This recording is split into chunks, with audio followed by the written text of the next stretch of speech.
Hi, I'm Catherine Costa from TrueNorthArts.com. This is video 4 in my Astrology 101 Art Journal series.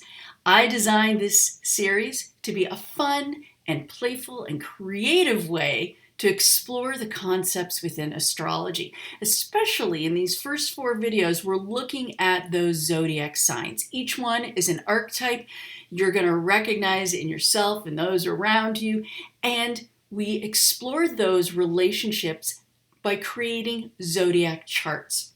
Today's zodiac chart is called the sun sign chart, where we're noting the dates of when those sun signs are. It's a great reference. So when you're talking to your friends and you say, hey, when were you born? Then you can look up in this chart and see at a glance which sign they are. It's so much fun. We're also going to take a look at this chart and take particular attention to the signs that are opposite each other on the chart. These are called polarities. And you may have heard that expression, do opposites attract? Well, we're going to explore that concept and how those signs that are opposite one another in the color wheel can really help us. They can create tension, but they can also really help us with finding balance in our lives. We'll look at that. Then the last thing, the third part in this video, is we're going to take these concepts that we've learned about, those polar opposites, and how we can work with them with the lunar cycles. So we're going to talk about lunar cycles, we're going to talk about the new moon and the full moon, and how we can work with that on an ongoing basis to create balance in our lives. So are you ready to get started with today's topic? I know I am. And here's a glance at the supplies that I use in this demo. I'm working with a watercolor paper from Canson. The stencil is my Zodiac chart stencil that you can buy at Stencil Girl Products. This particular stencil has 2 parts. You can see the top of it has the wheel and the bottom has the 12 Zodiac symbols, or also known as glyphs. The paint that I'm using today is a Lumiere paint. I love its metallic nature of it. This comes from the Jacquard Exciter Pack. The pencils that I use for shading are charcoal pencils, and to blend them, I have a blending stump that's also known as a tortillon. To add some additional details in journal writing, I've got a couple different pens that I like to use. There is the Precise V7 roller ball black pen from Pilot, as well as the Micron. I like that 01 for doing some fine journal writing. And then to apply that paint, my favorite thing is to use the makeup sponges. It's a nice effect there. You can find links in the description below for more details on what these products are and where you can buy them. So I picked out these colors, the metallic russet, the pearl emerald, and the pewter, as well as this sapphire from Deco Art. I am applying the paint using a makeup sponge like I've demonstrated in the other videos. For this one, I'm starting off with that red color, the metallic russet, to fill in those sections that represent the fire signs. And you can see I start with the one on the left and then skip 3 spaces, then color in the next one, and there are 3 spaces in between. I'm using a plastic lid that I recycle as my palette. And here I'm applying the second color, which is an emerald green to represent the earth symbols. Then I move to the pewter for the air signs. You can see we're just following along from just moving our way through filling in the chart. A little bit of this paint goes a long way, which is really nice because it is a little on the pricier side. Then I pulled out this beautiful blue sapphire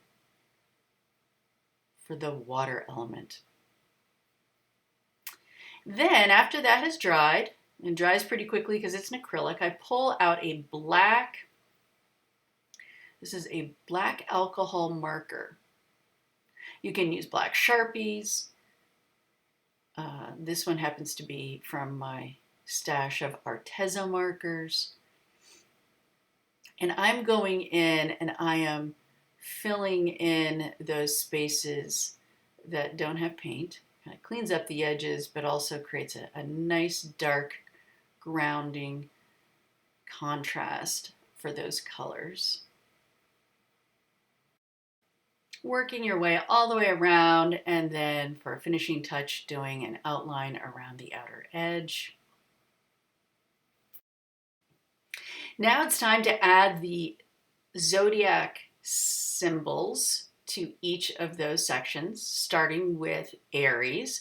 I'm working with a white gel pen, and I do have a link to that in the description below. Forgot to mention that in that opening slide about the supplies. I like working with white because it provides a nice contrast from the colorful background. And I'm just filling that right in.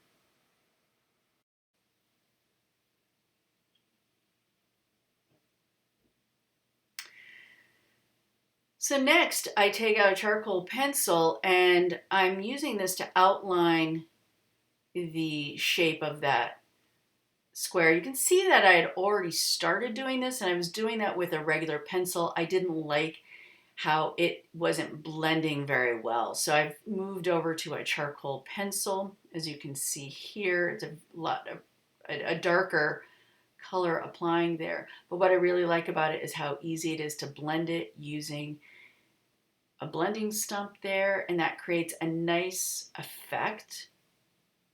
One of the drawbacks of working with charcoal, though, is it is pretty messy, and it can really get all over the place.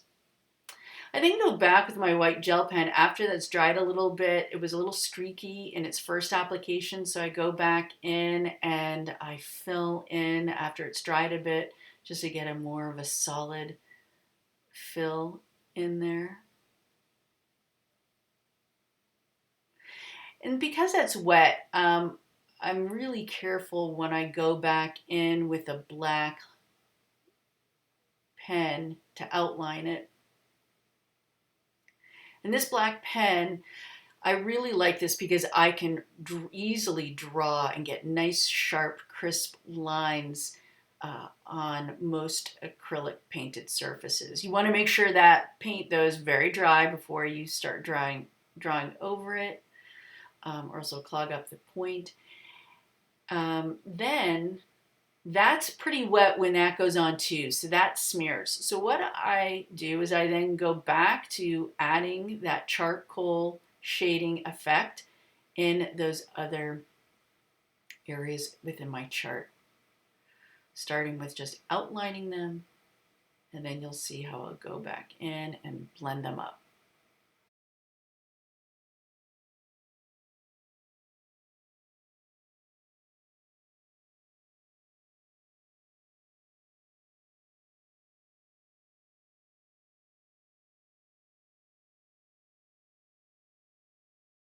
And then I go and trace around the outer edge of the symbol with the charcoal so I can create some nice depth around that as well.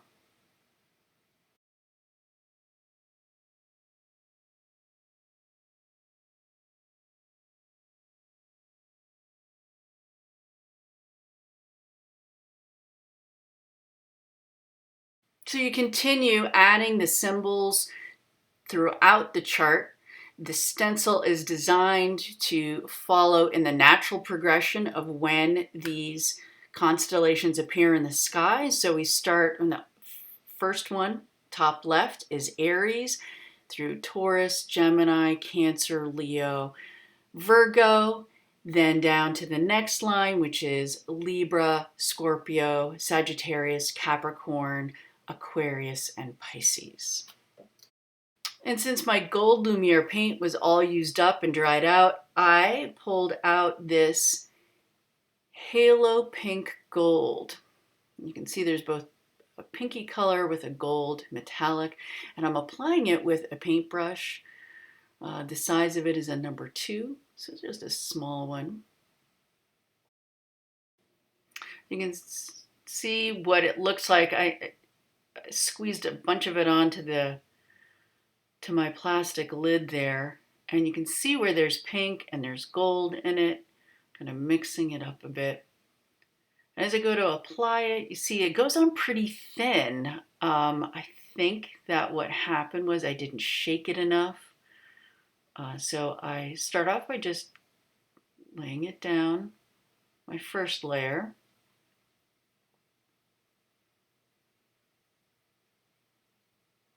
I go back, see if I can pull up some more of that.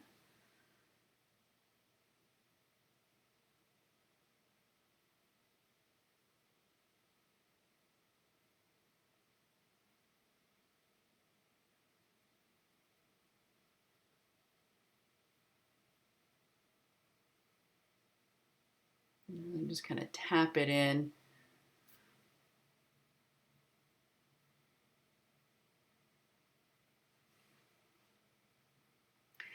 But I wasn't satisfied, so I went back and I gave it a good shaking because I wanted to pull out some more of that gold color. And so now you can see I'm lifting off some more of the gold that's in that tube. It's also a little thicker.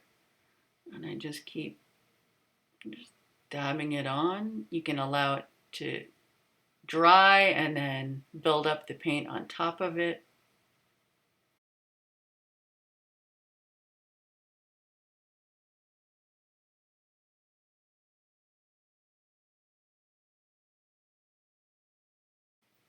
I then turn my paintbrush around and I tap it into the paint and then press it down onto the page to create a nice dot effect. Notice that I reload the paint onto the tip in between each application. This is a very simple way to add a little pattern to this design. This is very popular with creating mandalas using this dot method. You do not have to buy anything special to create the dots. You can just use the end of your paintbrush as I am doing here.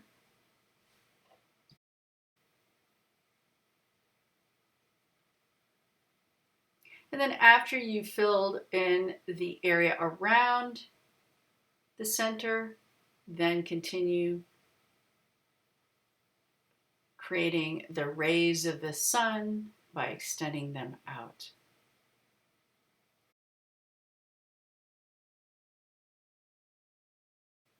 Then for each sign, I write the name of the sign, the dates of that sun sign, and then the letter represents the quality, whether it's a cardinal, fixed, or mutable. Starting with Aries, that goes from March 21st to April 19th. Taurus is April 20th to May 20th, and that's a fixed sign. From left to right, we have Gemini from May 21st to June 20th, and that is a mutable sign. Cancer, June 21st to July 22nd, and that is a cardinal sign. Leo, July 23rd to August 22nd, and that's a fixed sign. Moving over to Virgo, which is from August 23rd to September 22nd, and that's a mutable sign. Libra, September 23rd to October 22nd, and that is a cardinal sign. Scorpios are born between October 23rd and November 21st, and they're a fixed sign. From right to left, we have Sagittarius, November 22nd to December 21st, and Capricorn, December 22nd to January 19th. Sagittarius is a mutable sign, and Capricorn is a cardinal sign. And then we have Aquarius, January 20th to February 19th, and that's a fixed sign. And Pisces, which is February 19th to March 20th, and that is a mutable sign. So after I made this chart, I started noticing some patterns. Starting with looking at Aries, I looked at what was the sign opposite of it. And I noticed a couple of things. First off, that they're both cardinal signs. Aries is a fire sign and Libra is an air sign. And when you look around the chart, you'll see that all fire signs are paired with air signs. You'll also see that the qualities are the same for the pairs. So the fixed are across from the fixed, the cardinal across the cardinal, the mutable across the mutable. But the orientations, whether they're personal, interpersonal, or transpersonal, vary. So it's really fascinating to explore the relationship of these two elements, fire and air. So as review, people with a lot of fire in them tend to be very passionate. That fire is expressed in enthusiasm, a zest for life, high energy. You can be very passionate people, highly creative. In contrast, those with a lot of air tend to be in their minds more. It's the element of thought and communication. When we look to nature to understand these relationships, we see when we're building a campfire, how we stack that wood, we want to make sure there's enough space in it for air to get in, because it's that air that helps to feed that fire. Well, from a psychological perspective, what does that mean for us?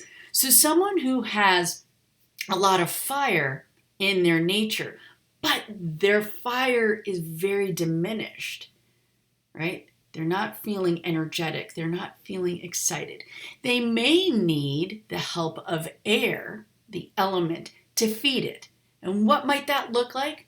Well, we know when we get a breath of fresh air that can help lift our spirit, that's the physical experience. It may be that the air sign has fresh ideas or a different perspective that can help awaken that fire within.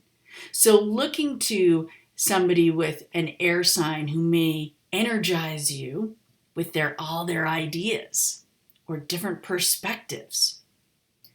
So another example of where we see too much fire is in someone who is very passionate. So much so, they get themselves so worked up, they become a hothead and they're unable to think clearly and rationally.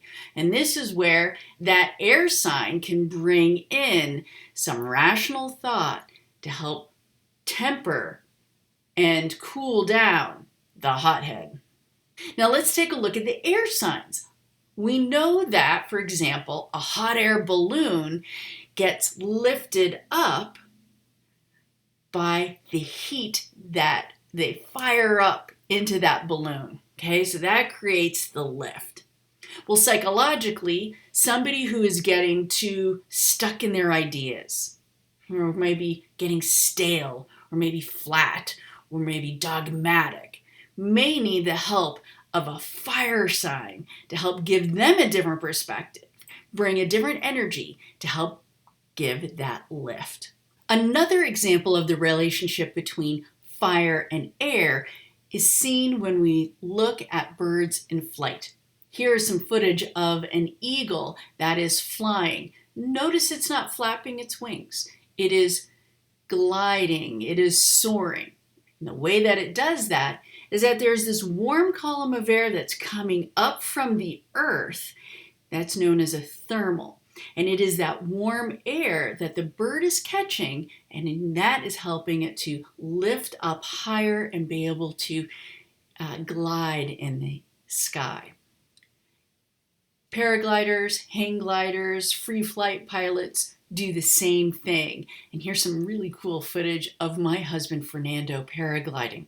And as you watch him fly, when he takes that turn, notice when he turns, he is catching a thermal, and that is helping him to rise up, just like how we saw with the eagle.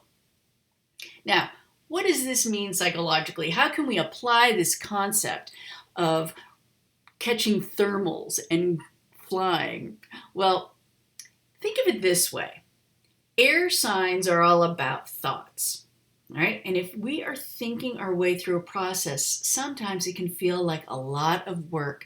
We can overthink and get exhausted. But compare that to when we are in the flow state and we're gliding through. Feels like we just are moving through so easily and effortlessly, and we lose track of time.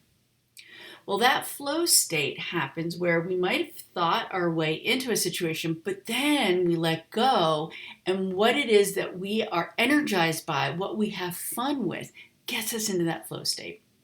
So now bringing that back to our talk about different signs, there may be people in your life that can help you to get into that flow state. How cool is that? I'm sure you're going to find even more examples the more you look at the elements of air and fire and how are those metaphors for your own relationship with your own passion and your own thoughts and ideas and those who you interact with. All right, so let's take a look specifically at the different fire and air pairs.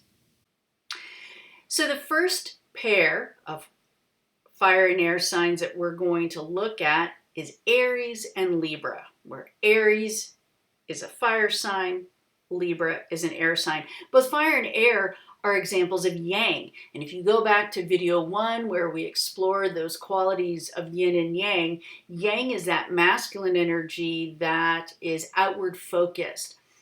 Both Aries and Libra are cardinal signs, which then coupled with that yang energy, they're really those that start things, they initiate things. But a real distinction between the two of them is in their orientation. We see with Aries that their orientation is personal. It's about their individual goals, their ideas, their initiatives, what they're passionate about. Versus the Libra, whose orientation is about connecting with other people. It's interpersonal. Their focus is on partnership, and they are inclined to be the peacekeeper. Their mottos, Aries is I am, Libra is I balance. And you can see where there could be some natural conflict with that, because Aries is really thinking about themselves, really thinking about what they want to push through. You look at that symbol of Aries, and it's the horns of the ram, and the ram, you think of that as pushing through their ideas. Whereas Libra, we see, it's almost like an equal sign at the bottom. If you were to connect that top of those two bottom lines, it's looking at finding equity, finding balance, finding harmony.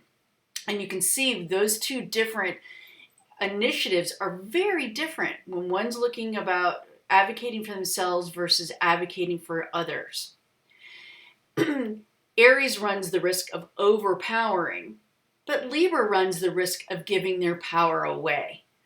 So what they do to help balance each other out is Libra helps Aries to see beyond their own personal objectives, get them out of that central focus, whereas Aries helps Libra when they're always saying yes to everybody else and they're always doing and advocating for everybody else, but they haven't been taking care of themselves or they're not considering their own needs.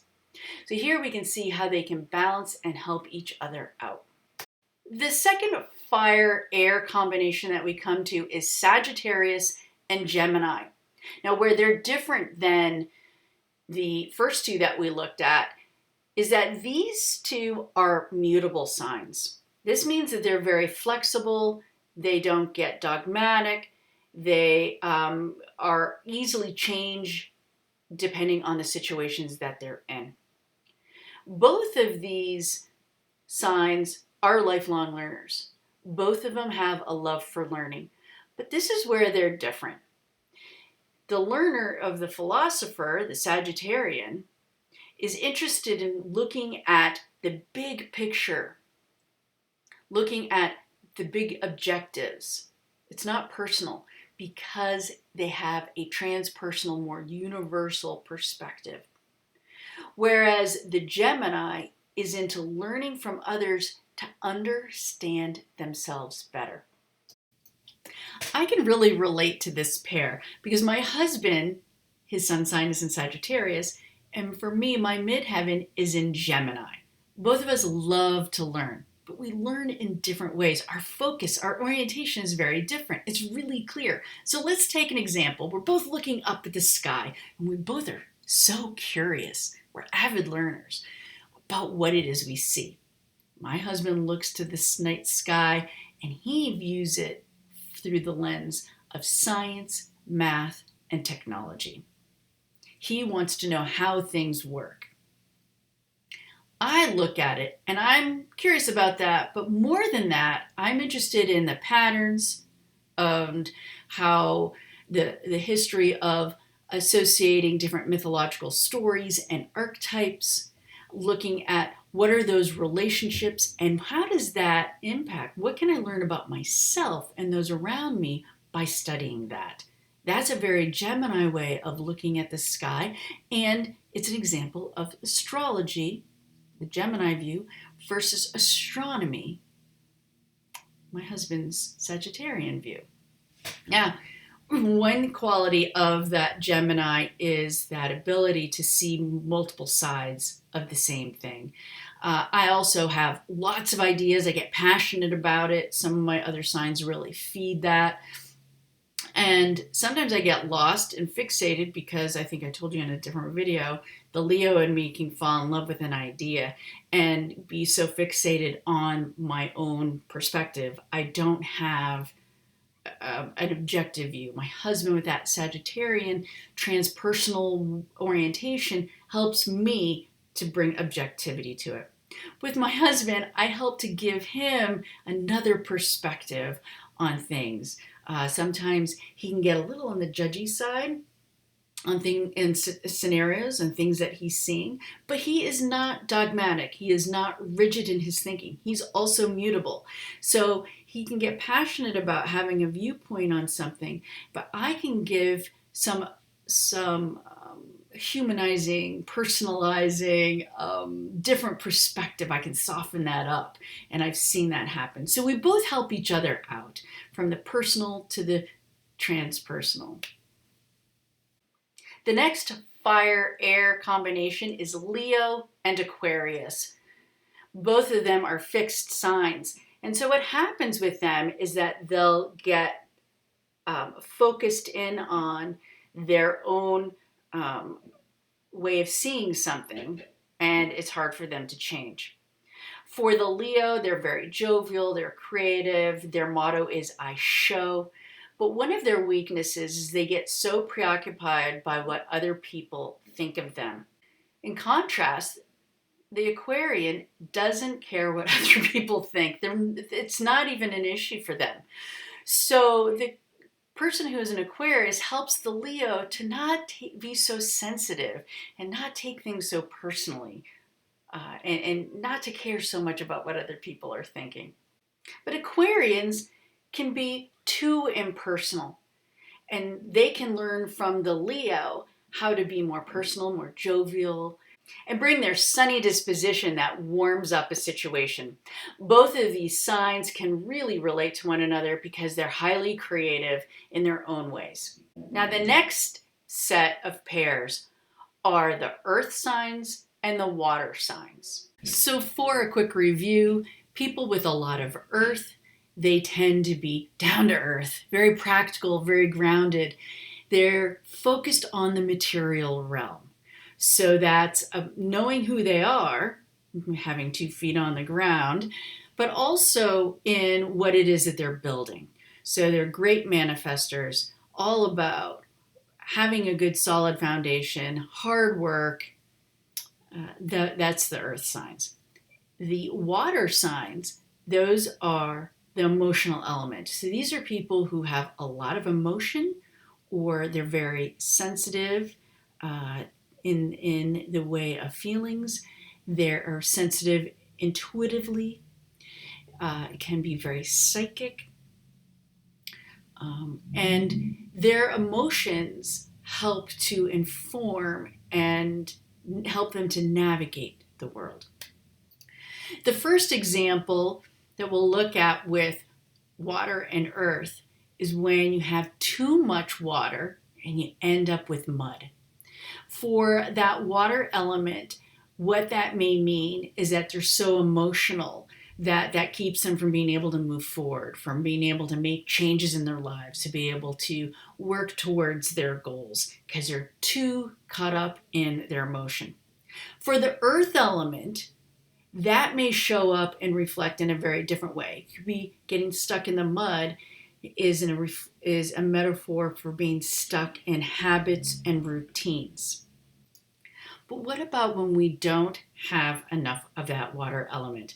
So often I think that our society says that people are too emotional and don't value the wisdom and the intelligence of emotion.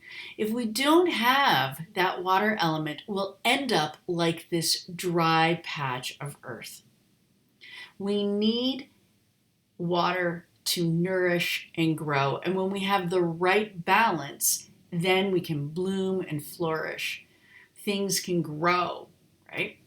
When we're like the mountain, standing tall, knowing who we are, being firm and solid, when it rains and water comes flowing down the mountain, so when emotions strike, we don't lose that sense of who we are. In fact, those emotions run through us, but collect and create a lake. That beautiful mountain lake that is clear waters, that gives us a clarity of perspective. The first earth-water pair in the zodiac that we come to is Taurus and Scorpio. Taurus being the earth sign, Scorpio the water.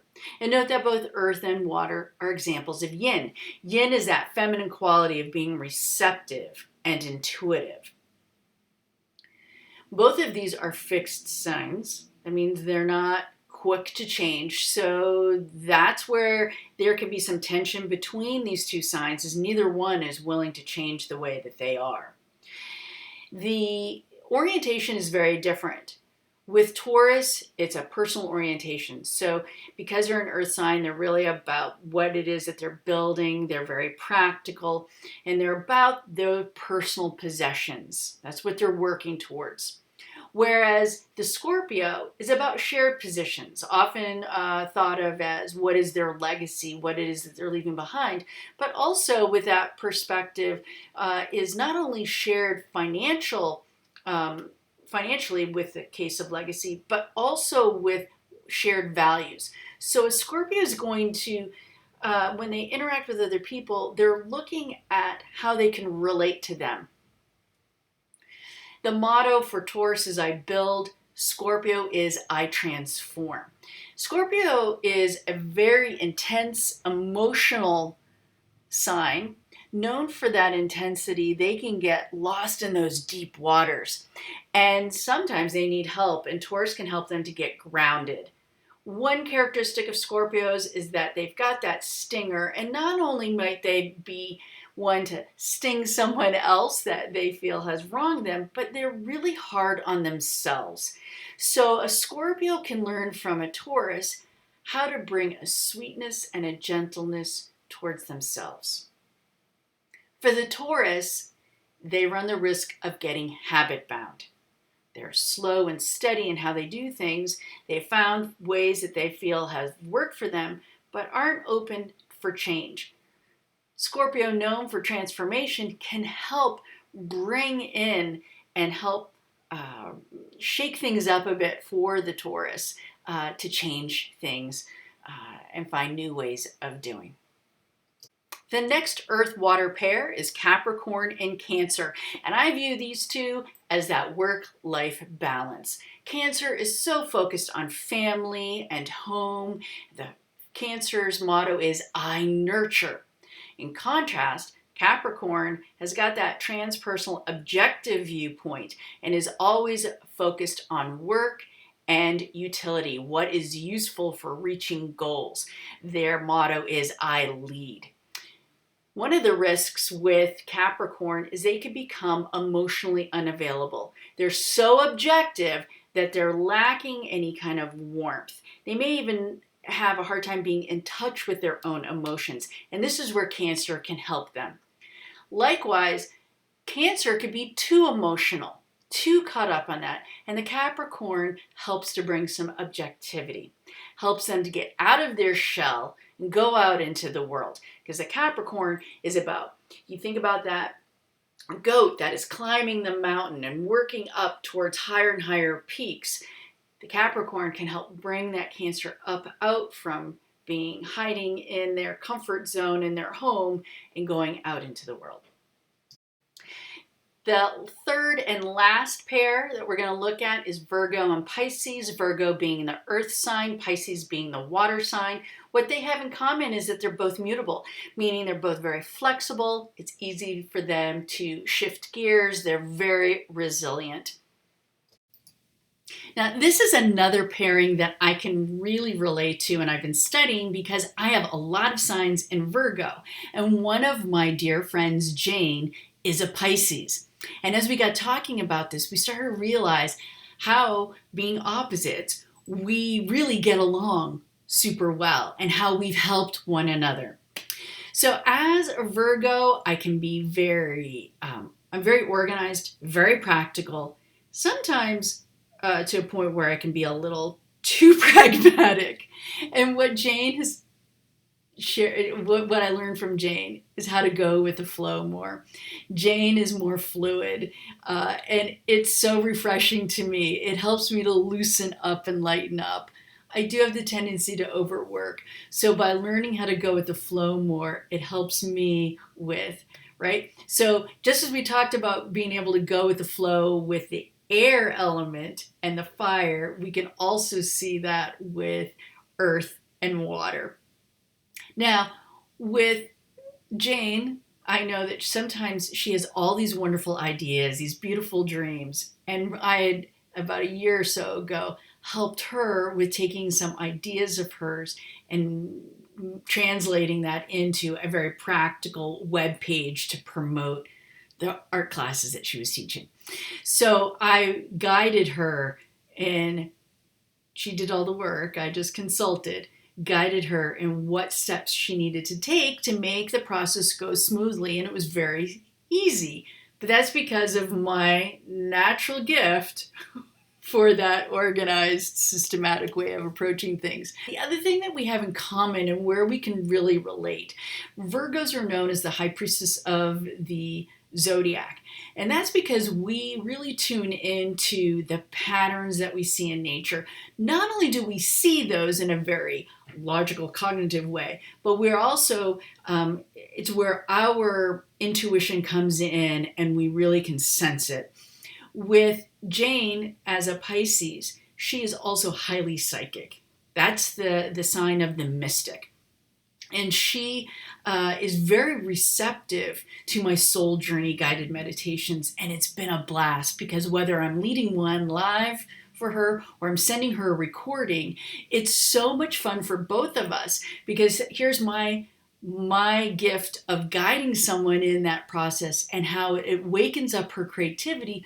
But also, she's so visual when she does her guided meditations, what comes out of it, and then all of a sudden she creates these amazing paintings that come flowing out of her. Interestingly enough, too, when I think about my friend Bobby, who's also a water sign, Scorpio, deep Scorpio, also receptive to those soul journey guided meditations. And for her, it opens up her creativity and she's able to just the words come flowing out because her gift is in writing. She's an amazing creative writer and the words just come tumbling out. So it's interesting to observe, and I invite you to notice who your friends are. What are their signs? Might not be their sun sign. It may also be one of the other signs in their chart. So it's a great to go over to astro.com and do a chart and take a look at it together and say, all right, what's showing up? And then you'll see, oh, wow, this is why we relate so well. And then it can also help you with, especially in relationships with a significant other or with your children, if there's some sticking points. It helps to give some perspective. So you can say, oh, this is why, we're looking at it from different, we have maybe a different orientation, or it might be more fire or more water or whatever it might be, where it doesn't go, or just doesn't feel like it goes. That's the beauty of studying astrology, is it gives us this perspective so we can understand ourselves and those in our world. All right, so now that you've learned about these signs that are opposite one another in the zodiac, the polarity, this plays into working with lunar cycles. Following lunar cycles has been a practice that I've been really focused in on the last few years. And it has really been an interesting journey to observe. Again, I'm that Virgo in me loves looking at patterns. The Gemini in me loves learning and observing those patterns and applying it to myself. I invite you to start following lunar cycles as well. So here's how it works. So this is the fun of bringing these pieces together. And you'll now see why I had you create that chart at the very beginning. That sun sign chart, zodiac chart, lists, and it becomes a convenient reference for seeing all of the signs and the dates that the sun is in that sign. All right, we typically know it as when you were born, then you know you can look up what your sun sign is. The sun is a huge influence in who we are, our personality, our characteristics, our tendencies. The moon is the second strongest influence in our chart. So when we're following lunar cycles, we're not only looking at where the moon's at, but also where the sun is at.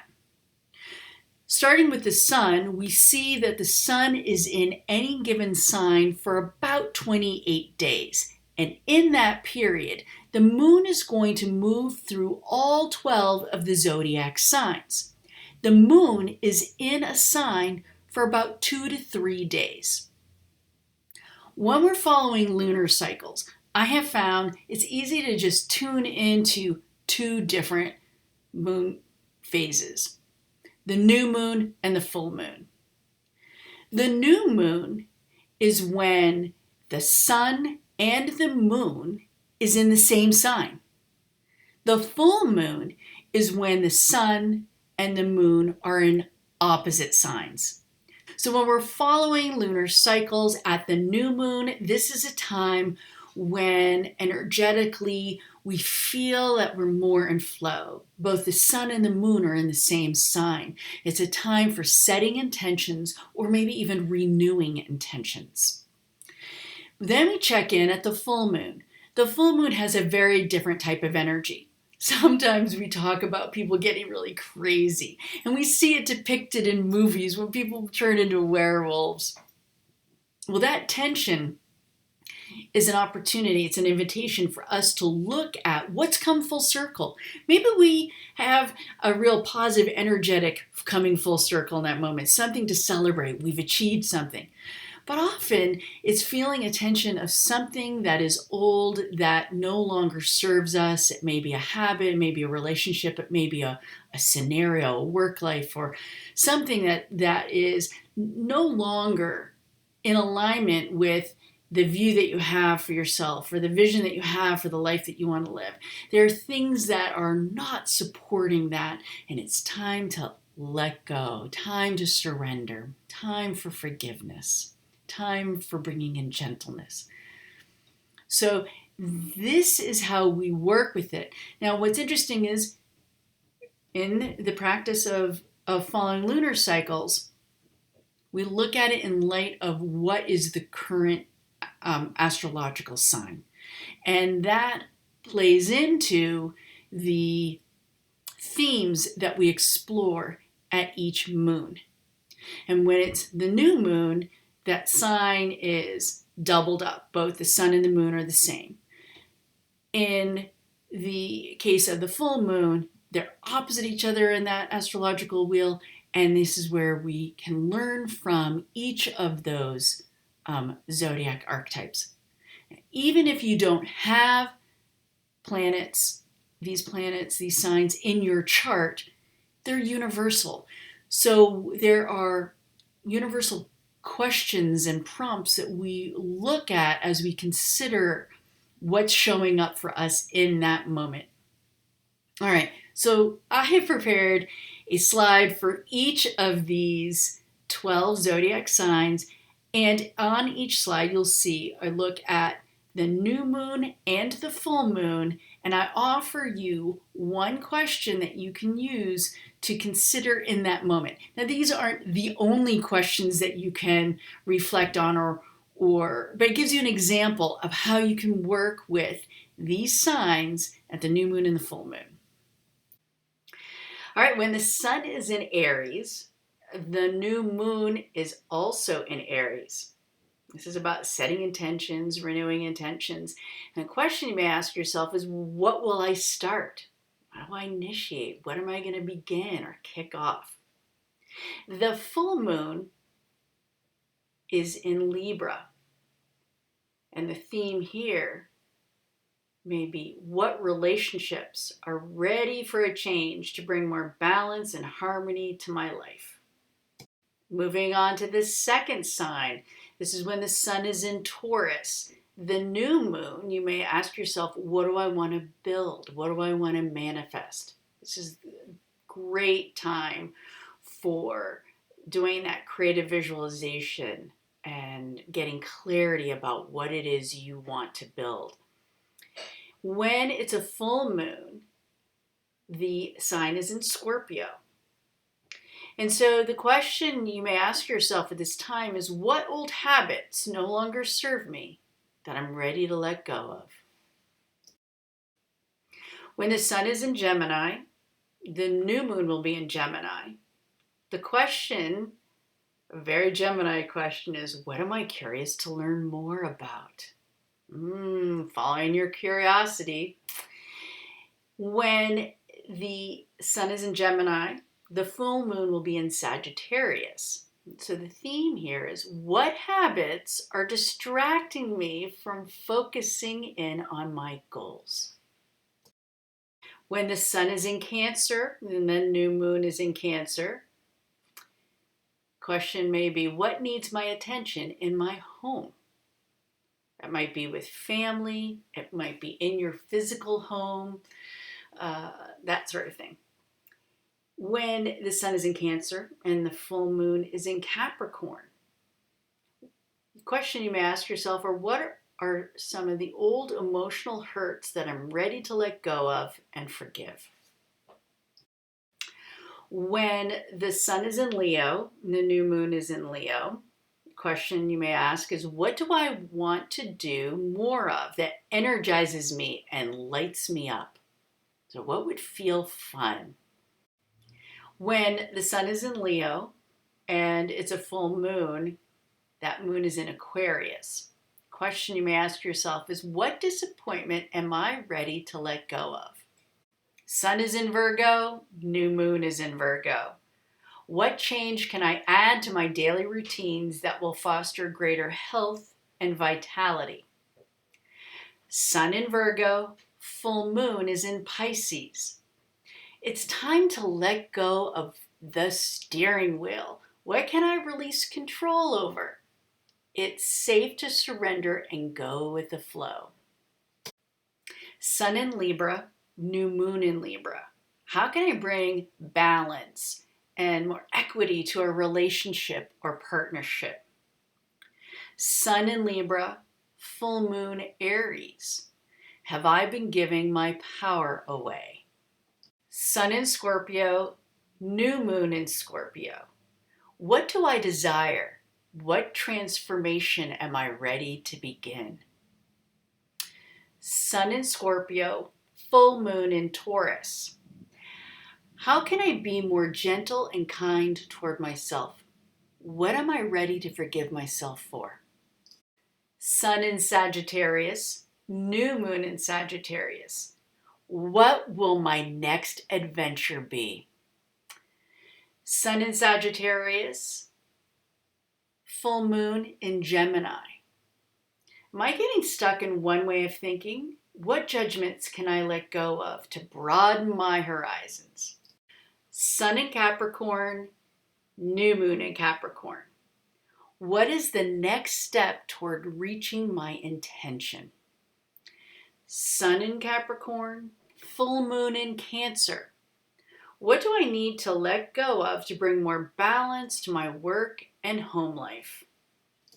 Sun in Aquarius, New moon in Aquarius. What might I try that feels new and different? Sun in Aquarius, full moon in Leo. What limiting beliefs about myself am I ready to let go of to feel more confident? Sun in Pisces, new moon in Pisces. What spiritual practice am I ready to dedicate my time and energy to? Sun in Pisces, full moon in Virgo. It's time for some truth telling. Have I been dreaming too much? What is one practical step that I can take now? If you made it to this point in the video, like right on, you stuck with me. That's so cool. Well, be sure to like this video if you made it this far and let me know what you think. I'm always eager to hear about your insights and your inspirations. Now, if you're interested in following lunar cycles and would like to do that with me, be sure to be subscribed to my email newsletter. I often share what's happening at the new moon and the full moon in my newsletter. I share the mandalas that I design to use as crystal grids. Crystal grids are where we take crystals that have energy, that support our intentions, and further energize that. So as you're creating the mandala and creating the crystal grid and putting it on your altar and putting those crystals on, it really helps the whole process in focusing in on those intentions and getting the energy all wrapped around that. What's really cool is that at this point, I not only have the 7 chakra stencils, the 4 gates mandala stencil, and now these Zodiac stencils that we can use for creating those monthly manifesting mandala art and crystal grids. All right, so coming up, I've got another video in this series, and that one we bring out the second stencil, the second Zodiac stencil from Stencil Girl Products. It's called the Celestial Body Stencil because it has luminaries, the sun and the moon, and it has planets, and it has some other astrological celestial bodies in there. So we're going to be working with that and adding some more detail into our understanding of astrology, getting a sense of how Jupiter and Mars and Mercury and Venus and all of these different celestial bodies influence and play a role in what we see in our zodiac chart. Thank you again for joining me for this soulful and creative journey. My name is Catherine Costa from TrueNorthArts.com.